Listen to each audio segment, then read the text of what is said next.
If you're looking for an ETF designed to provide dividend income while still giving you exposure to hundreds of established American companies, one fund you may come across is VYM. VYM is the Vanguard High Dividend Yield ETF, but how does it actually work? How expensive is it compared with funds like SCHD, DGRO, and FDVV?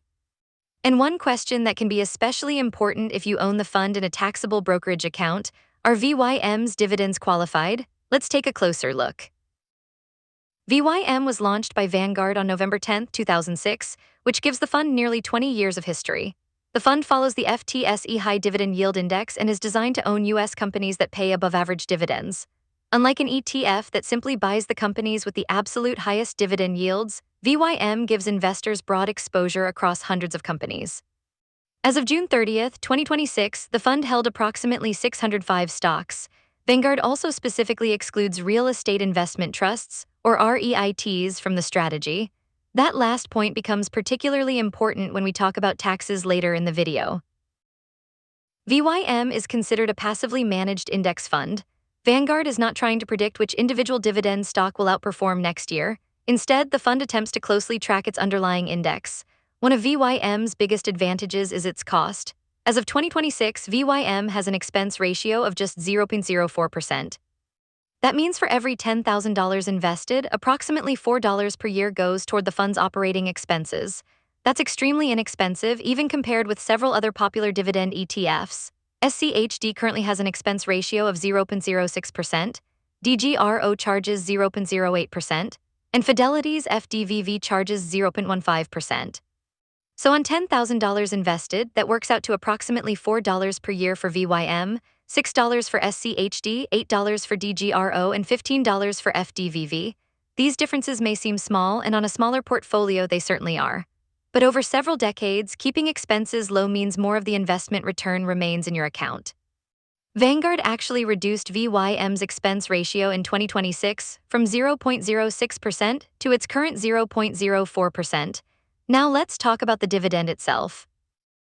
As of June 30, 2026, VYM had a 30-day SEC yield of approximately 2.25%. Remember that dividend yields constantly change.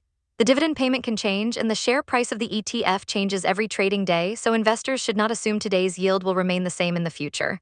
VYM's goal is also somewhat different from something like DGRO. DGRO specifically focuses on companies with a history of growing their dividends.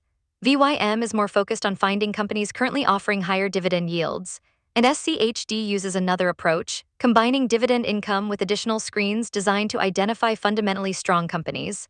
None of these strategies is necessarily better in every situation. They simply emphasize different characteristics. Now let's answer one of the most important questions for someone holding VYM in a taxable brokerage account: are the dividends qualified? According to Vanguard's latest published year-end qualified dividend income information, 100% of VYM's dividend distributions were classified as qualified dividend income. That is potentially a major advantage. Qualified dividends can receive preferential federal tax treatment compared with ordinary income, but there is an important catch. Just because the fund reports a distribution as qualified does not automatically mean every investor receives qualified dividend treatment. The investor also has to satisfy the IRS holding period requirements. For most common stock and ETF shares, the IRS generally requires the investment to be held for more than 60 days during the 121-day period beginning 60 days before the ex-dividend date. So someone buying VYM immediately before a dividend and selling immediately afterward may not receive qualified dividend tax treatment. For a long-term investor who simply buys VYM and holds it, however, satisfying that requirement is generally much less of an issue. And remember, this distinction primarily matters in a taxable investment account.